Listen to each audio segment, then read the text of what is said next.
Welcome back to Almost Above Average. I'm Chris McIntyre, and today Jonathan Travis and I are diving into the biggest stories shaping our world. U.S. airstrikes on Iran, the evolving face of warfare in the age of AI, and the heated debate over immigration and border enforcement. We'll break down what these headlines really mean for America's future, and the ethical and political stakes, and how technology and climate change are rewriting the rules. If you care about where our country is headed, you're in the right place. But before we jump in, don't forget to subscribe, like, and leave a comment wherever you're listening. Share this episode with a loved one who needs to hear this story, and we want your thoughts. Send your feedback to mcmedia.network.llc@gmail.com with the subject feedback. Now let's get started. All right, welcome back to Almost Above Average. I'm Chris McIntyre, and today we're staring down a three headline-grabbing crisis. The U.S. has just launched major airstrikes on Iran's nuclear sites, sending shockwaves through the Middle East and putting American troops on high alert. Here at home, a relentless heat wave is scorching huge swaths of the country, pushing our power grids and emergency services to the brink, and the viral Border Patrol crackdown has reignited the immigration debate, sparking outrage and protests nationwide. So let's jump in. Topic number one, the U.S. airstrikes on Iran. These strikes on nuclear facilities, what do you think this means for America's security and our standing on the world stage? I think did you see the strike at the U.S. Air Base in Qatar? I kind of got just some rudimental reports from passing by my father-in-law. Iran fired 14, if I remember correctly. I could be wrong. 14-ish missiles at us. We took down 13 of them, and the other hit somewhere else. It wasn't a big deal. No casualties, no personnel injuries, and minimal to no damage. They didn't damage anything with their missiles? He said minimal damage, but if they shot down the missiles, I don't know what damage there would be, so I don't know. But Trump also said, oh, hey, now that you got it out of your system, let's negotiate. So... Makes sense, right? Like we threw a punch, they throw a punch, and it's like, all right, what we're gonna do to you. But reports are coming out more and more that the uranium that Trump and co said we blew up may have not blown up. They may have moved it already. That act of aggression may have done absolutely nothing other than put us in a real bad situation, because now they're calling for Iranians on U.S. soil to create terrorist attacks on U.S. soil. So it's like, did we get anything out of this? It doesn't look like it. In my opinion, and just on the reports, the little videos that I've watched today, it looks like we did a thing just to tell the world, hey, we did a thing. Well, like I mentioned in the other thing, so let's line up the whole timeline on Iran with Trump. Trump hates Iran. Just being honest. I don't know if he doesn't like the regime. They talked about small penises. I don't know. But something happened and he got really mad at him. Something happened. Then he told people that Iran was trying to kill him. I can't remember if it's the FBI or CIA or DH. One of our agencies actually stopped an assassination attempt by Iranian agents on Trump. An Iranian government-sanctioned assassination attempt? I don't know if it was government-sanctioned. It sounds like it, but we don't know. I don't have the specifics enough. I just know that some number of Iranians did attempt to assassinate him prior to the election. So that's just all I know about it. Feel free to Google. Was that the first election or this one? This one. Okay. This one specifically. Right. And then he basically got elected, and the rumor is that he told the military, you have a standing order. If anything happens to me, it looks like Iran did, and nuke them or hit them. I know the discussion of nuke has come up based on what I've read. I know that he promised a 2-week minimum 2 weeks to review it. And then within, 24 or 48 hours, he ordered the attack. I know that we staged stuff in Guam, which I don't know why we staged it in Guam, but whatever. I know personally that I saw military troops talking about getting ready to deploy to Guam before they get redeployed, and they didn't go into the specifics on that. They were talking about how they're going to get set up for their trip. So the things that linger in my head is Iran done? Like, did they feel like they saved face by trying to attack our base? And if you look back at it, Israel and Iran traded blows a few times, and then they settled down for a little bit, even though they didn't really do a substantial amount of damage, but they did some. To the, what, like our armored vehicles or something? No, not us. To, like, Iran hit Israel. Israel hit Iran hard. And right. And then they settled down for like a hot second. But if I remember correctly, it was because, I can't remember which group it was, but there was a insurgency group preparing to make an invasion into Israel from Iran, and they had hundreds of people ready to do some massive coordinated attack on Israel. Israel sent in their team. their forces. They got to the Iranian border, and Iranian forces just turned around and left, is my understanding. It was like hey, we're here, but we're going to let you clean up our mess. And I can't remember off the top of my head. It wasn't Hamas. Was it Hamas? I don't know. Whatever. One of those. Hezbollah? Anyway, Hezbollah and Hamas. It was one of those. I can't remember which. Yeah. Feel free to fact check me, people. And then they went in and hit a bunch of targets and took out, and they found plans of all these different attacks that were days away from being executed. They did that. And then it seemed like everything got quiet again. And then this all started. And then I was wrong. It wasn't Nomi. It was Bondi. Bondi told Trump they're nowhere near ready to make a nuclear weapon. IAEA told him they were nowhere ready to make a nuclear weapon. There is no intelligence that I've heard from anywhere that said they were ready to make weapons. So for him, no, his source. Yeah, that's really great when there's homegrown terrorist attacks on U.S. soil killing American citizens. That's really great. Trust me, bro. That's facetious, everybody. I don't want any loss of life, period. Anyway, so there was no documentation I'm aware of. The Hedge Path was directly asked about this at a press conference and basically didn't speak to it at all. He just said, trust Trump, and that's all he said.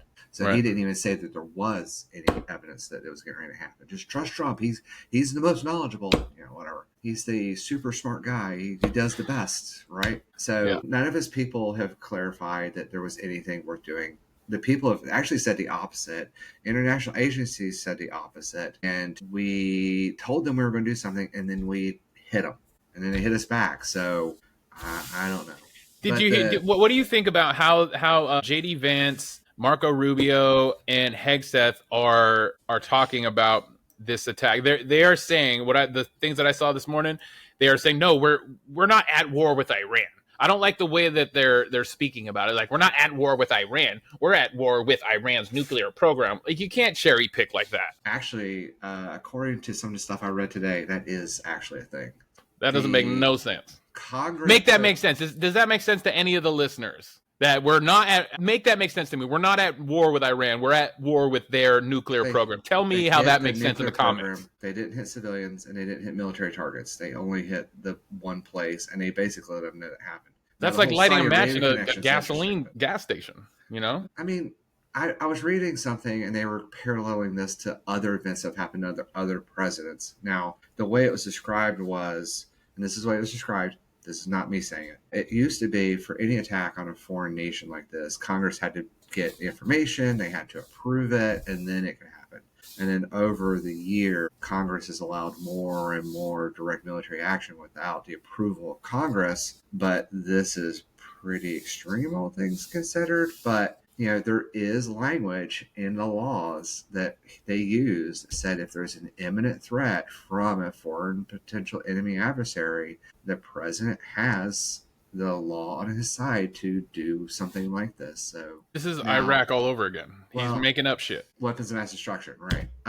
So, and I mean, it's like literally the same thing. Right. And he was so against it. Remember how against the Iraq war Trump was? If you remember, there was no weapons of mass destruction then. Right. Everybody's saying there's none now. So. His own DNI, Director of National Intelligence, gave him an official report saying there was not. And he's like, I don't give a shit what she says. She's a fucking idiot. You hired her. Apparently, she got left out of the briefing. She's basically Hegseth too. They're like House. Like Hegseth didn't know about it until like right before it's happening or something. Like there's a whole bunch of rumors going on around that. It looks like children. Like these are freaking children. Well, when you elect a clown, you get a clown car. Amen. But if Congress can impeach him on this, if they find that there was no imminent threat. So if the reports from Bondi and the world agencies, the other security groups say there was no imminent risk, and I've been seeing today more and more rhetoric coming out of the Republican side of the aisle saying, yeah, we actually think we have to support. We're going to impeach him now. Articles have been filed. Numerous Republicans and Democrats are all lining up like this might actually happen. Now, remember, that was today. I saw it briefly on a live.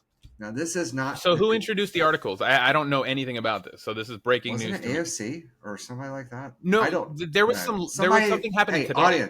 Audience, post a link down below to the article that has the information on this. Yeah. I don't have this. Honestly, so much is happening so fast. It's hard. I'm like trying to figure out the logistics of it, less who and who. But anyway, Keep us straight, people. Now, hit subscribe. Are you familiar at all with the Nixon impeachment? No. So they did something there, and it parallels to now. When they went to go impeach Nixon, they had to get the VP first, because if they didn't, then the VP would become president if the president And goes then, out, right? right. So the question is Vance worth delaying the, and that's the scary part, is people that feel like they're in the know about how Project 2025 is orchestrated, led, who the connections are to whom, are basically saying JD Vance is actually technically worse than Trump when it comes to towing the line of the group that is leading Project 2025. I could see that. JD Vance is an extreme follower. Well, it's even worse than that. So he was, I don't know if groomed is the right word, but trained or aligned, or whatever word you want to use, to the person who wrote Project 2025. And he's just the yes man for that guy. So if they out Trump, then Vance becomes president, and then he'll have even better control, because that guy actually has his mind together versus, Right. Donald Trump. And things could be sneakier. He could talk better. Like, it might be harder for us to see through everything than we do now. Whereas this guy can't keep his fucking mouth shut. Yeah. So that's all the thing. I think the discussion with Saudi Arabia is a huge red flag. So he did discuss attack plans on Iran with Saudi Arabia. I don't know if it was before the attack or after the attack, but regardless, why the hell is Trump talking to Saudi Arabia instead of Congress about the attacks? I guess it has something to do with that $400 million plane, or the $1.5 billion investment in his resort, or, I mean, just maybe. It's pay to play, for sure. It is pay to play from everything I can see. Or the $2 billion Jared got a couple of years ago after some. I thought it was like $8 billion, wasn't it, or $4 billion? It was a $2 billion loan from Saudi Arabia after they came and visited Mar-a-Lago, where the super secret classified documents were held, that multiple people have gone on testimony saying, or affidavits saying, that he did show those plans to people at that party where Saudi Arabians were. No shit. I'm sure. Yeah, multiple people, and not like Joe Schmo that was cleaning the toilet. Like, major news reporters internationally have sworn up and down that he was bragging about it and brought it out and took him into a private room and showed him, or something like that. So with all everything that's going on with Iran, do you think we're going into a full-scale war? Trump does, in my opinion, this is my theory, Trump doesn't want an actual war. So the comment that I had heard from one of the news stations, I can't remember if it was yesterday or today, I think it was yesterday, said Trump likes to be both the arsonist and the firefighter. So if we look at Obama, I believe, signed an agreement with Iran to do stuff in regards to helping them in exchange for them not developing nuclear weapons. And right. Trump backed out of it. He officially backed out of it. And the information that I saw showed that they directly began trying to build and refine uranium right afterwards. And now, so he pulled out of the deal with Iran because, I don't know, pick a reason. He hated that Obama did it instead of him, or it was probably something stupid like that. It was a very small reason. I mean, there is a political cartoon in one of the magazines that says, what was wrong with the deal? It had Obama's signature on it. It's like, right. Well, I mean, that could be just enough to justify it. It could be that he wanted to set up a conflict and a reason to go do exactly what he just did. I mean, he could have wanted to hit him. And if you look at what's happening, he reached out to China for China to push Iran to keep oil prices low and to keep the Strait open, and to continue doing business as usual, even though they just got their teeth kicked in. And if they did have a nuclear weapons program and we did damage it significantly or set them back a significant amount of time or money, then we did kick them in the teeth. Then, why would they play ball? And they voted to close the strait. So that's going to make that fun. See what happens. Does Trump want to invade and really take over Iran? I think he thinks he's won. Based on what I'm seeing from his true socials and tweets, he thinks he's won. He thinks he has the advantage, and he thinks he can just man it right off. How much truth do you think there is to that? Actually, quite a bit. Right. So here's the thing: a lot of people are forgetting, and the technology we have today. And I made this comment about Ukraine versus Russia, and I think both of these the point sticks to both. The technology that we have at our disposal today remote controlled, some unmanned aircraft that can carry heavy weapons, machine guns, missiles, all that kind of stuff that we can deploy and have floating in the sky indefinitely, driving around, tearing shit up that can't be tracked at night, and we can just run it 24/7, refuel it in the air, re-outfit it on friends' countries. Like, our ability to go in and just devastate targets isn't limited to foot soldiers, it isn't limited to bombs dropped by planes, and it isn't limited to tomahawks fired from sea. This is a direct visual confirmation and targeting that we can do. We can launch the planes from the United States, or these drones from the United States, fly them nonstop on autopilot or manned, with people switching out shifts in these specialized bunkers using satellite comms and all that kind of stuff. Fly these drones over there and just wreak havoc. And we've already seen what the UK-based drones are doing.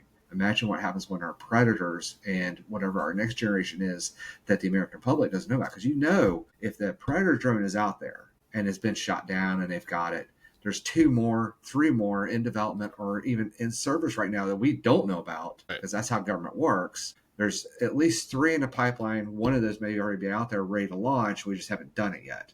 Yeah. There's no way our government's not spending billions of dollars on these drones. So let's say we have 30 of these drones. How fast could we sweep Iran and just mow it down if we decided to attack them? What are they going to do? Pretty quick, right? Iran's not a very big place. You could probably tear up the whole country in a night. What's the population of Iran? Well, how many targets do you have to hit? So you bomb some runways, you hit some towers and bases, tear out some planes. Like, it doesn't take 92 point. Yeah. So they're not as developed. They don't have the same technology set we do. And we are way over equipped compared to pretty much the rest of the world. Everyone else. So everybody else. There's going to be a time where we always will talk like that as Americans. There's going to be a time where that is not true and we're not going to know it. I hope not. Well, that's the other thing too. Like, China has done some really cool stuff. Like, and I mean cool in a bad way, but it's really neat. They got some cool new ICBMs. I heard some new missile, Dongfei or something like that. Do you not remember the weather balloon that they sent across from? I do remember the weather balloon. Yeah, that was Chinese government run and during the first Trump administration. Yeah, and there was a couple of them. So they got a balloon, an air balloon, into U.S. airspace, and it ran through the country. What if it had been equipped with a nuclear device? What if they had a dozen of these fly in equipped, like floating ever so slowly into our country? Yeah, we undetected. Sure. So my point is, and this is the point that everybody needs to take home, warfare ain't what it was in World War II. It ain't going to be troops on the ground doing shit like it used to be. It won't necessarily be dogfights like it used to be. Like, the planes that they have now can pull G's better, and we can remote control things. It's not what it was in World War II. It's you ever take one of these, go down these rabbit holes on Instagram and just watch all the war stuff going on in Ukraine, the stuff in Iran? I'm fascinated by these drone videos that they take these regular drones like I use for work. They outfit them with, a triggering system, and they are a nightmare. They just haunt these soldiers. They just fly around them, and you see these soldiers just kind of, that's what terrifying, just terrifying.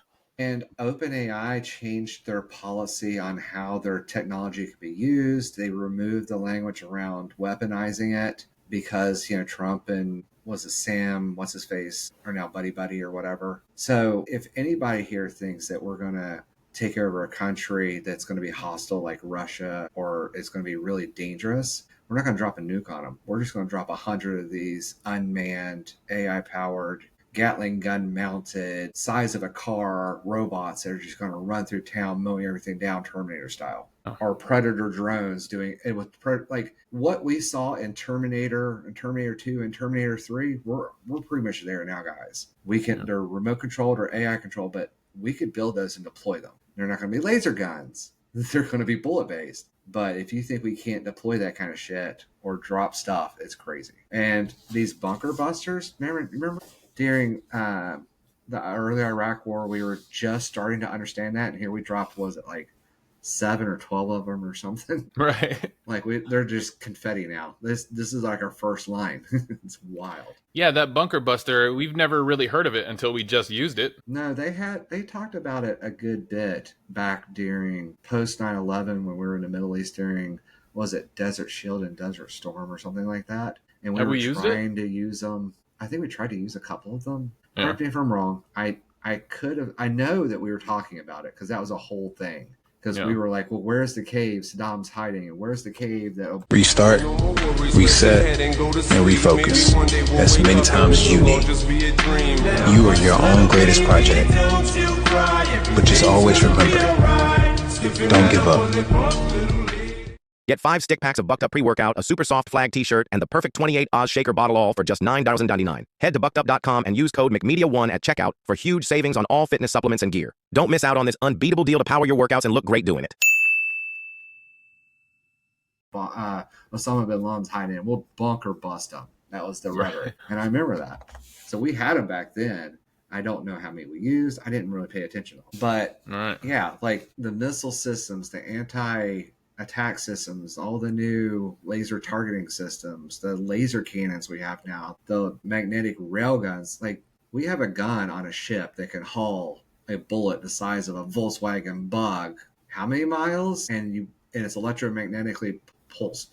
We have laser cannons that can literally heat up and destroy planes with auto targeting. Lights faster than a bullet. Guess what it can do? And I know they're working on tech right now to shoot missiles out of the air with that kind of stuff. And Or Golden Dome, if you will. based, yeah, basically. And a new AI, like I've seen videos of AI powered turrets shooting down dummy missiles off the coast of like Maine or something that they were doing targeting testing. I forgot about the application to war AI. That's going to be nuts. That's going to be nuts. And I know that there are robots with some kind of AI power walking around with weapons in UK right now. Who supplied them? I don't know. And that's why a lot of people are like, well, why is the UK war still going? It's like, because we're getting rid of our old artillery and weapons and we're testing out new shit. It's the best way to test new equipment. I wouldn't be shocked at all if we didn't have one of these anti-missile systems sitting somewhere covertly doing test runs against stuff going on over there, but not actually firing. Right. But like testing it. Like I wouldn't be surprised at all. But yeah, my point is like, how hard would it be with everything that we have to just go and completely overrun Iran or with this state of, and here's the problem, like the reason we are worried about Russia is they still have working nukes, and launching a nuke and taking a nuke down is still very serious business. It is still, while the probability of taking one down is higher than zero, we just don't know because we've never done it. It could be good, it could be bad, like we don't know. Like how many? You think we are entering a time in the world where nuclear weapons are going to start being deployed again? I have multiple different possibilities. I'm hoping that's not the case. I'm hoping that this is the last vestige before new connectivity, new education, new disbursement of information. It bypasses governments, unites people across the world, and makes these old farts inconsequential. And I'm hoping. And it seems like it might be possible that the reason that we're getting such a massive run against the Constitution right now is a last-ditch effort to protect the sanctity of their leadership and ownership and superiority and power and blah, blah, blah before it's too late, because when AI really gets going. All right, so what's the biggest thing that I have talked about I'm hoping for my child? AI-powered teachers. What is something that's being worked on right now? AI-powered teachers. And what is being recommended by numerous people out there using AI like ChatGPT and other things to start helping kids learn and being supplemented? Like have them help with their tests and training, have them teach them stuff. Like the number one recommendation I saw for a child over the summer break is to have them work daily with ChatGPT to work through problems to learn the stuff for the next year. And now that we've got, I don't know if you've seen it, I forget which model it was, but they're creating like actual movies, clips, like multi-minute. Yeah, they're doing whole movie productions in AI. Yeah, I watched the whole show on all the different shit AI. Have you heard of AI slop? Yeah. Do you know what that is? Yep. And yeah, so I watched the whole thing on that today. The Microsoft AI assistant they showed off last year, it was so realistic. I had trouble telling it wasn't a human, and I work in this field. Oh, shit. So the fact that it took 3 of us to figure out the problems with it was unreal. So if they can take something like that, where it has a head and a person similar to us right now, the way we look, and it could use ChatGPT, some personality, and we mix these 3 different technologies together, we could emulate an AI that could teach similar to the way you and I are interacting. So imagine if it was me, and on the screen where you are, there's outlines and visuals and images, because it can generate all that stuff Yeah, to help like teach that. these problems. And like, this is coming. And I'll be honest with you, I really hope somebody gets off the ground. Like, I desperately want that for many reasons. Yeah. One, because I'm probably going to take my daughter out of school and get her on that, because the public school system's crashing.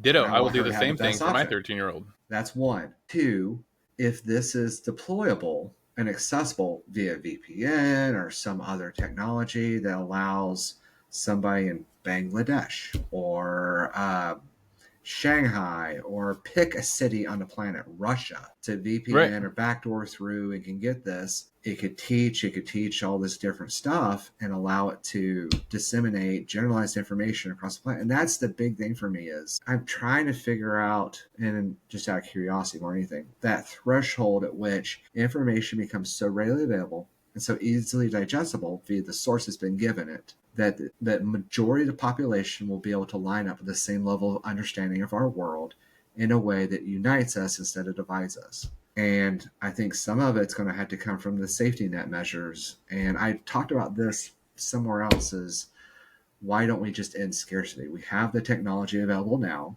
If the populace has said, screw this, I don't want to fight over food or homes or clothes anymore. Like, we have the ability to have AI controlled food manufacturing and vertical gardens, and we could use it to figure out also, like, the chances of immortality are growing significantly more every day. The cure for every major disease is coming online. There's a new HIV vaccine. There's a new vaccine for this. There's a new glue that stops aging, DNA unraveling for aging. Don't we pretty much have the cure for AIDS already? Well, that's the thing. Like, it's being tested right now in humans, a vaccine that prevents infection. It's crazy. And there's all these other things that...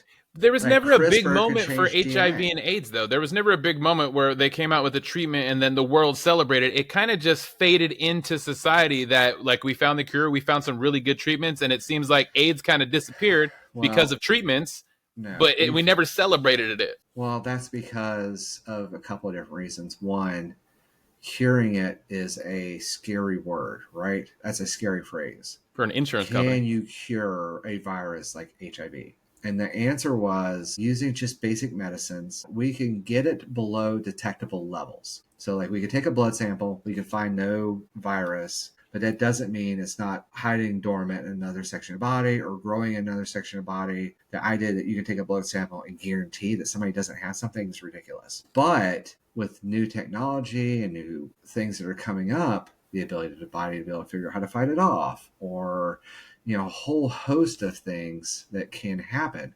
CRISPR editing can make it where you don't need to worry about it. Like, there are people that get infected that never get affected by it because their genetic structure is different, right? Like, right. The attachment sites on cells are just different. And we are getting to a place where, like, we could just implement some of this stuff. But there is a vaccine coming for that. There's a vaccine for a variety of different things. There's custom-made vaccines. There's new protein stuff. There's all sorts of new things coming out of the woodworks that are really changing what it means to live on this planet. And with all that coming up, longevity will maybe double to triple. Like, we might, like, there's, if anything, let me rephrase that. If some of these things pan out to be true, it's not unreasonable that people could be 300, 400 years old. If you could, because the thing that makes people older is, what theory right now is DNA unraveling. If we stop that, then you stop aging in theory. So now you're talking about injuries and death, and we can repair a lot of that stuff with the stuff that's coming up. Right. Like, stuff breaks down like your eyes. Oh, we can grow new ones. Even if AI could make us live longer and cure all these diseases, it's not going to stop Mother Nature and this freaking heat wave that's going on. Have you been outside today? Yeah.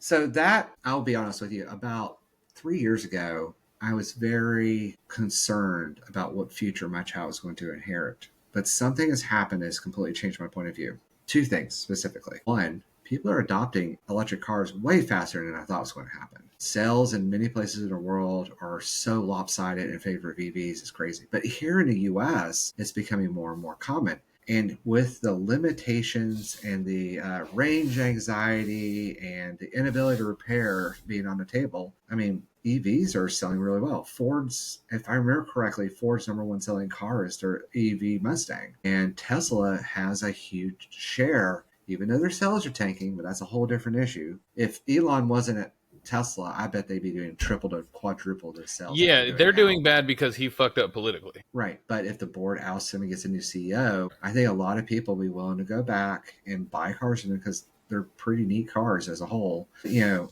if you look at, go to a Chevy's website, how many of their vehicles are available in EV? I see them all the time now. And what's going to be a real big change is in the next 2 years, the battery technology to the US and electric cars will have double, maybe even triple the range that they do now, with even faster charging windows than they do now. So imagine charging 600-700 miles in the same time it takes you to charge one now, an hour ish. And then you're like, and we have charging stations everywhere.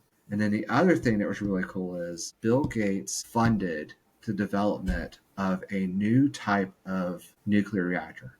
Now, it's still a nuclear reactor. It's still a fission-based nuclear reactor. But the big thing about it is it's more efficient, and it can use all the fuel rods that we've already used in the older nuclear reactors. And it can get about the same amount of power out of them. And it reduces the dangerousness of those significantly because it's using up extra of the potency, right? So if they start, as much as I hate the idea of Meta, Apple, OpenAI, and all these guys needing nuclear reactors to power their AI farms. On the other hand, if it becomes commonplace to be able to deploy these and we have these fuel sources, sounds pretty neat. And on the other side of it, it's like every week I see a new breakthrough in some kind of renewable energy. So it's just a matter of time before that comes along. And all the quantum entanglement stuff is coming along way faster than I was concerned it was going to. So the idea of what technology is today versus what it'll be in 2 to 3 more years is going to be crazy. And then the other big thing is with AI designing its own chips that are more efficient, we don't even understand it, and it's going to start changing its software. We're already on that runaway slide going downhill, and people don't understand it. Like, my fear is that 30% threshold is going to go from like 4 to 30 in the blink of an eye. And for none of that shit matters if Google the 30% threshold for unemployment and what it does to capitalism. Well, none of that matters. We have global warming and it's 130 degrees outside and we all can't go anywhere. Right. So let's think about that. Global warming comes from basically 2 main sources that we really have to care about. One, vehicles being powered. Right? The burning of fossil fuels for vehicle power. Now, there's a lot of misinformation out there. The amount of carbon and other pollutants that come out of personal vehicles is, as it was explained to me, nearly inconsequential compared to other vehicles like ships, like the big container ships or cruise ships, or even some of the larger planes. So like, what was it? I thought I heard something, and correct me if I'm wrong, people. One of our leaders taking one of their private jets will put more pollution into the air than everybody that was on that plane driving a car for their entire life or something like that.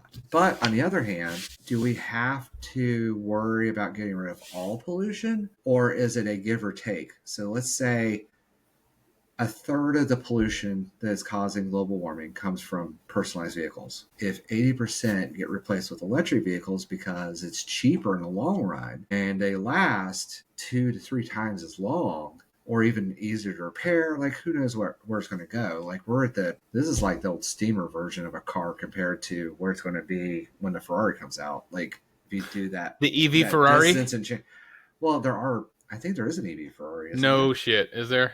Well, there's an EV Porsche, and I think it's their fastest car or something like that. The Taycan or something. Anyway, but the difference in technology between what we have now and what we'll have in 5 years will be so significant. Easier to replace, easier to modify, significantly longer range, faster to charge, more technology. And then here's what some people are forgetting. AI chips are getting better. Did you see where Microsoft, I think it was, showed off a desktop-sized quantum computer? No. Yeah, room stable. It looked like a NVIDIA 490 size card or something. And it was a quantum computer? Yeah, it was a quantum computer. What makes a quantum computer quantum? That's beyond me.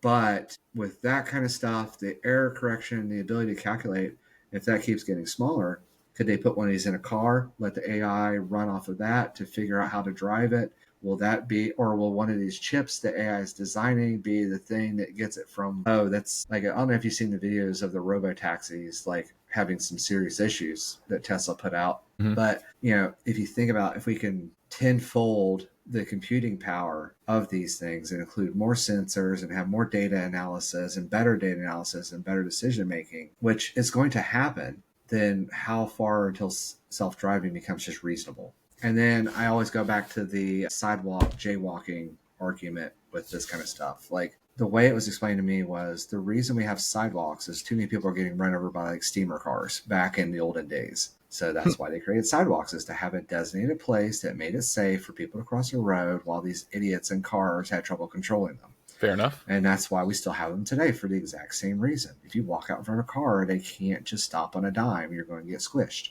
Having designated, well, there's going to have to be some equivalent for laws of like, these lanes are for AI powered cars, or you have to have this technology on it so that it can work. Like, yeah, there'll probably be levels of like certifications for your car. Like, you have to have your red tag and your blue tag to travel on this road. Maybe.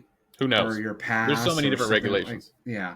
There's already roads lined up for autonomous driving. There's going to be lanes at some point once it's proficient enough and significant volume enough. Our laws and our requirements will change based on the needs of society. So that's just a matter of time. I just don't know if that's like 5 years or 20 years at this point. But I do know the growth of technology is exponential, and we're on the higher end of that curve.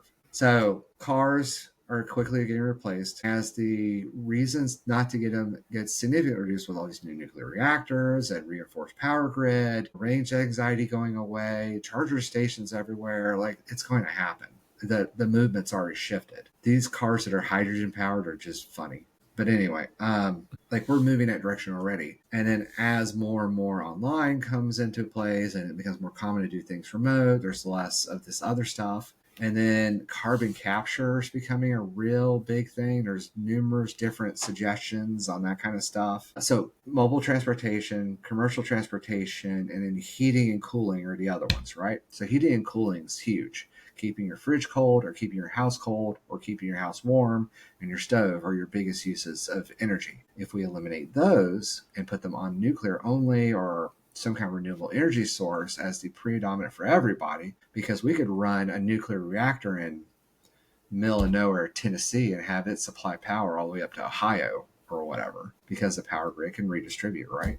The need for the fossil fuels goes away. Like, it's already in a state that most coal mines in the U.S. would close. This is what I understood. Most, if not all, coal mines in the U.S. would close if they weren't government subsidized in order to keep up the aesthetic, because we don't need them for heating. Now, there are places in the world where they've decided to open coal-fired plants in order to try to quickly match the power needs of that area. But if we can mass produce and deploy a reasonable number of nuclear reactors and other renewable energy sources across the U.S. and across the world, like, that'll just win out and the coal-fired plants will go away, because coal is not sustainable from a long term. It's a limited resource, it's hard to get, and it's expensive compared to what we can do with other stuff. And now with the new molten salt battery, the new mine battery, which is really cool. I don't know if you heard about that. They're taking old mines that have significant vertical shafts, putting a pulley system up there and attaching it to motors,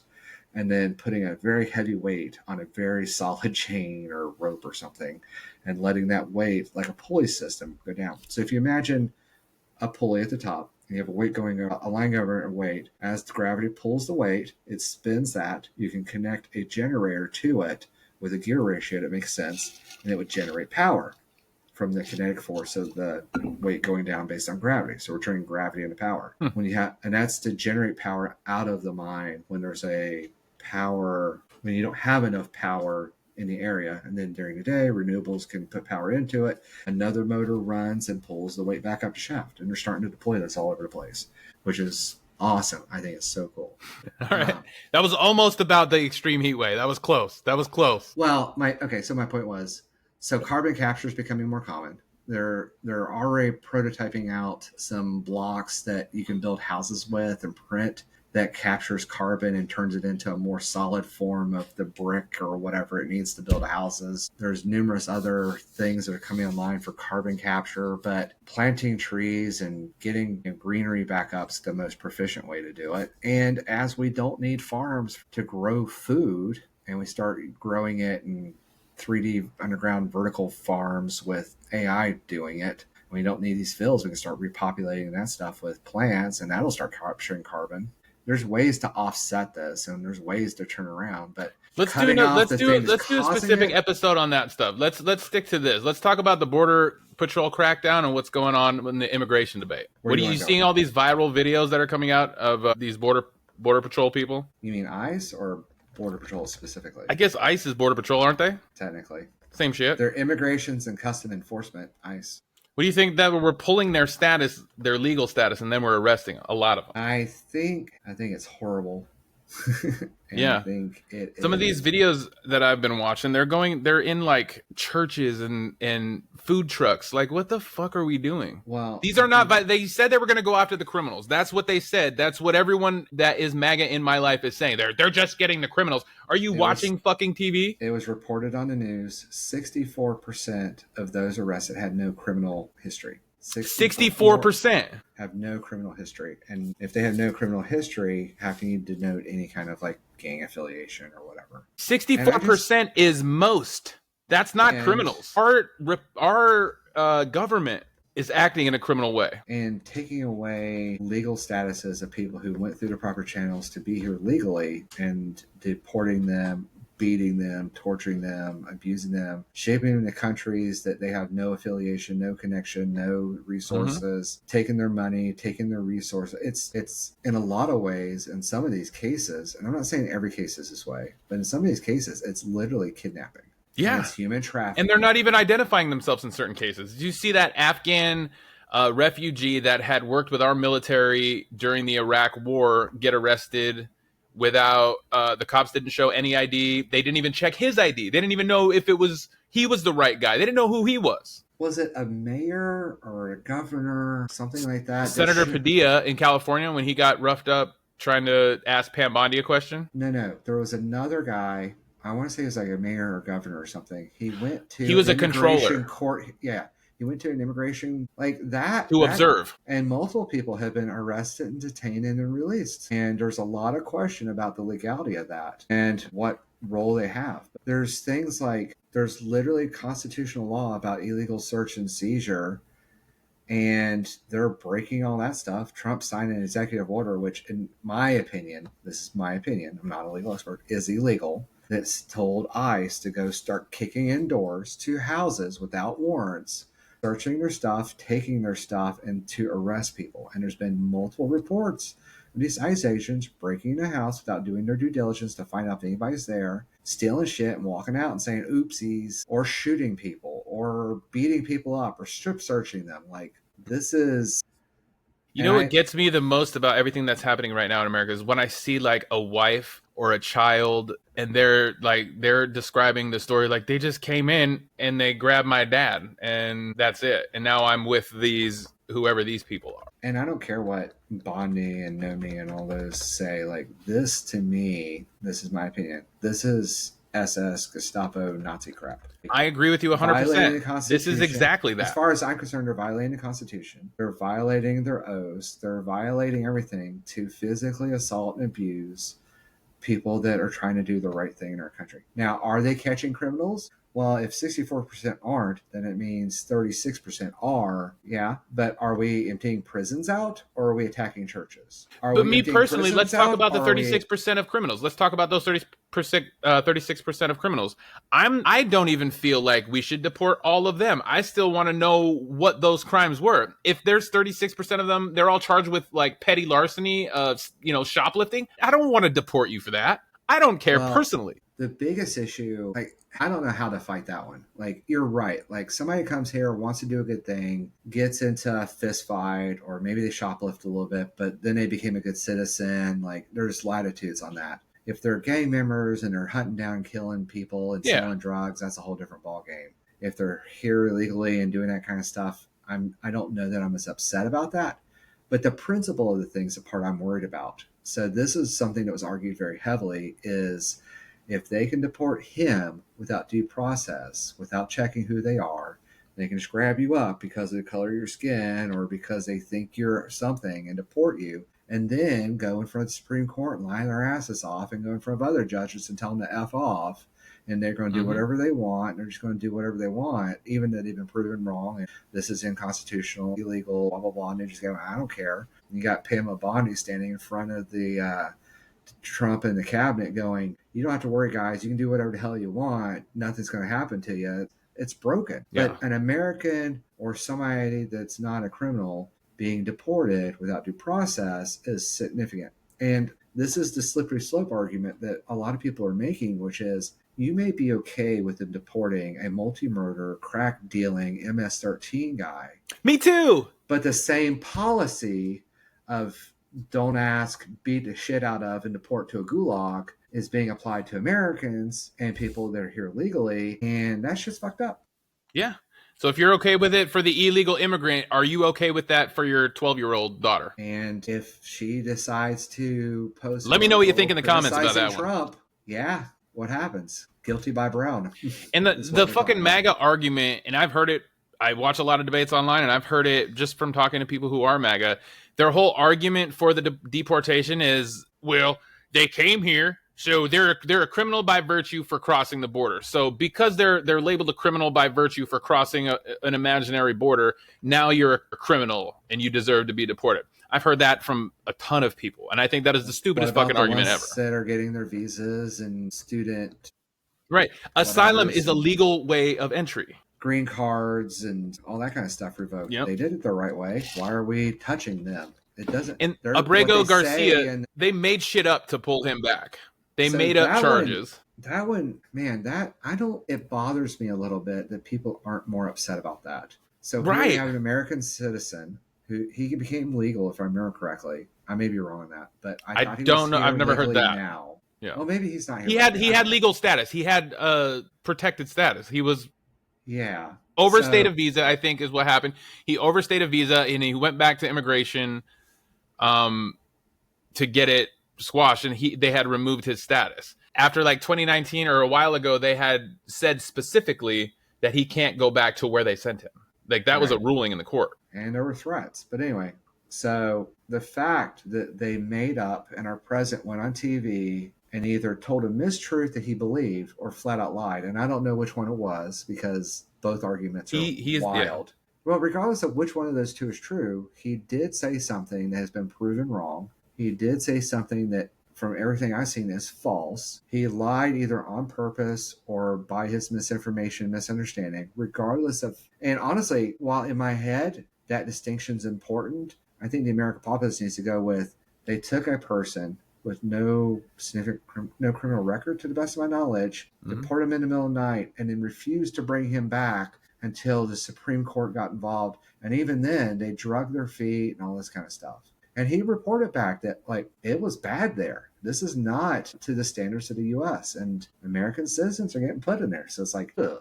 And the whole charge that they tried to charge him with, the reason why they brung him back was all bullshit. I watched a bunch of legal analysis on their reasoning, and every lawyer that analyzed it was like, yeah, this whole charge is full of shit. But I think it's important that everybody disassociates whether he is guilty or not from the fact that the administration's making things up.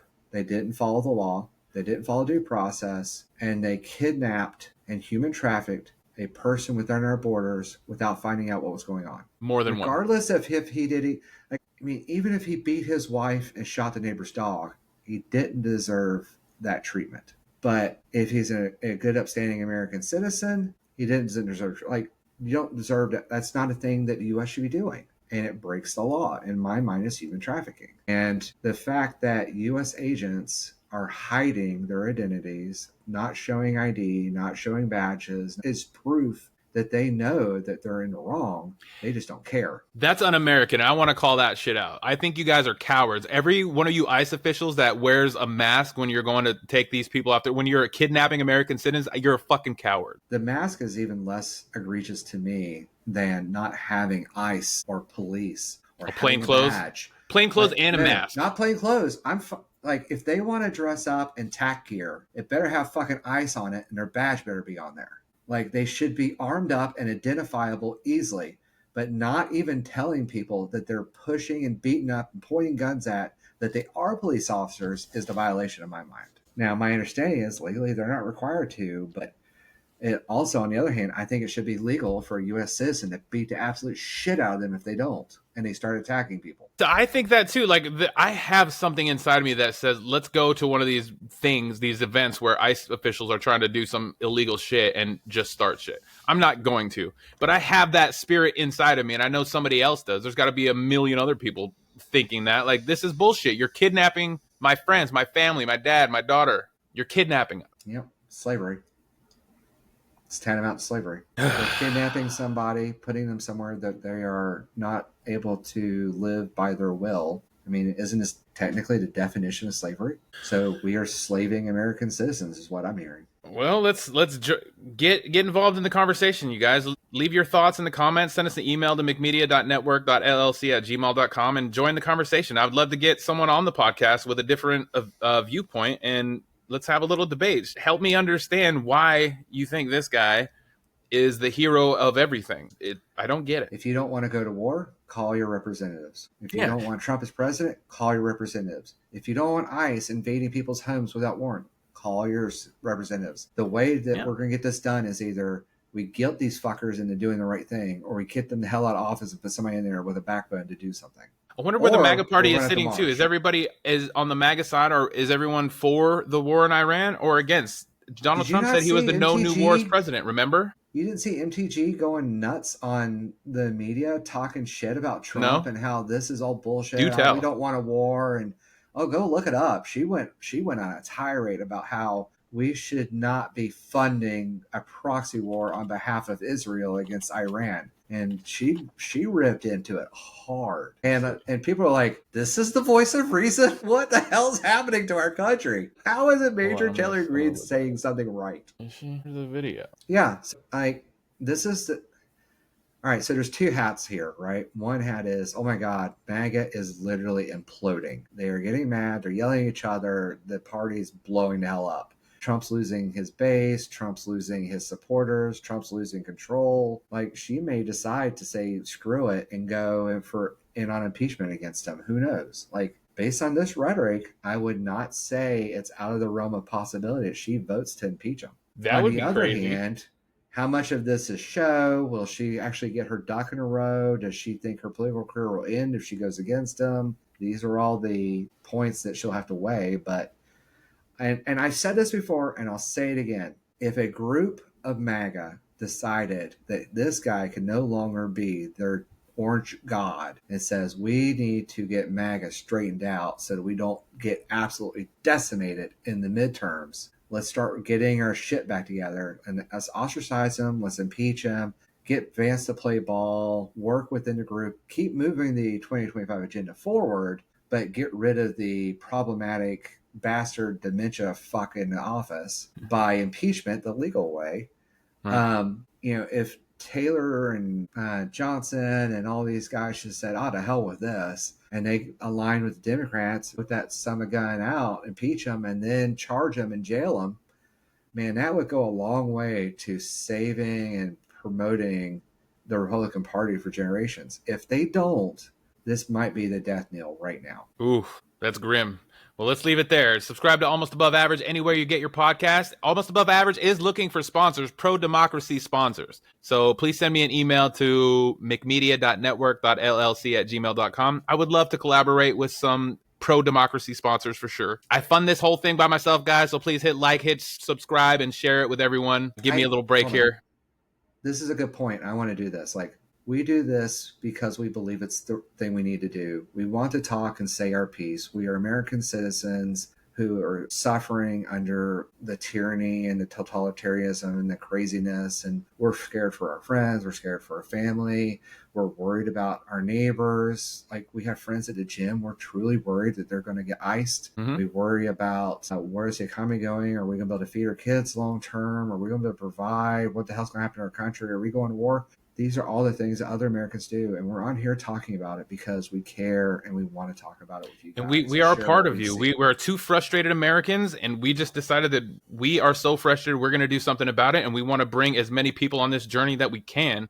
And we're not left-wing nut jobs. Like, I think both parties are horrible in their own way. Yeah. I just want America to be a good, safe place for the future generations. And I think everybody else does too. Everybody, both sides of the fence wants that. So let's talk through some common sense and get rid of these assholes. I agree with that. Well, until next time, maybe we can write a cool sign-off later.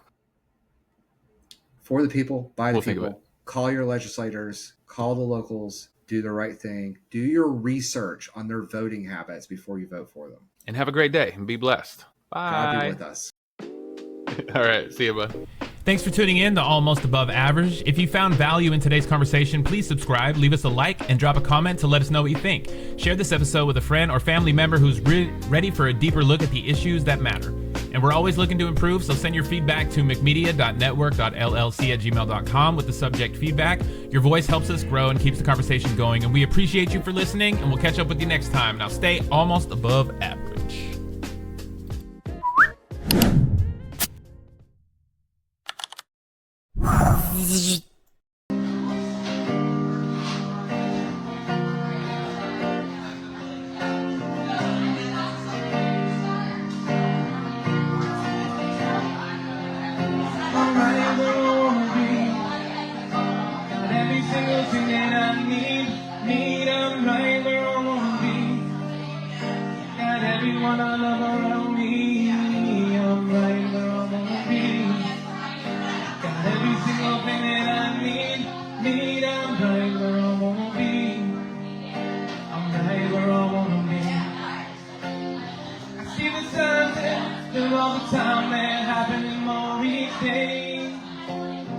Let me know that I'm doing alright if I just keep my faith.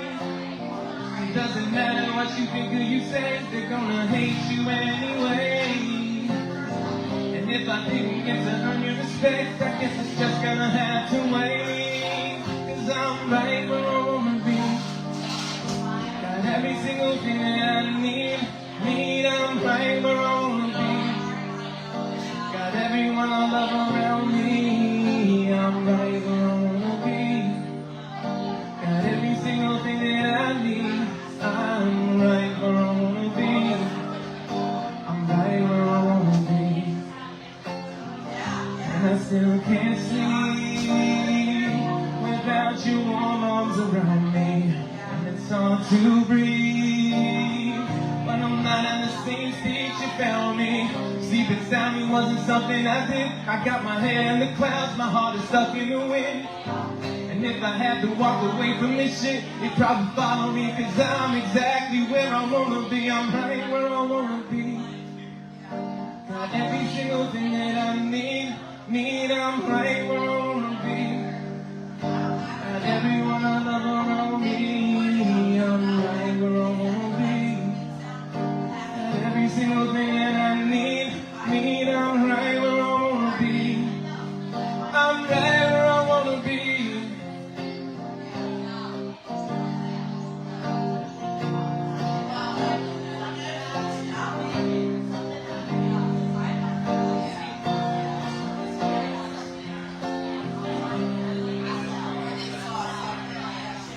Thank you guys. I appreciate it. My name is Chris McIntyre. Thanks for listening.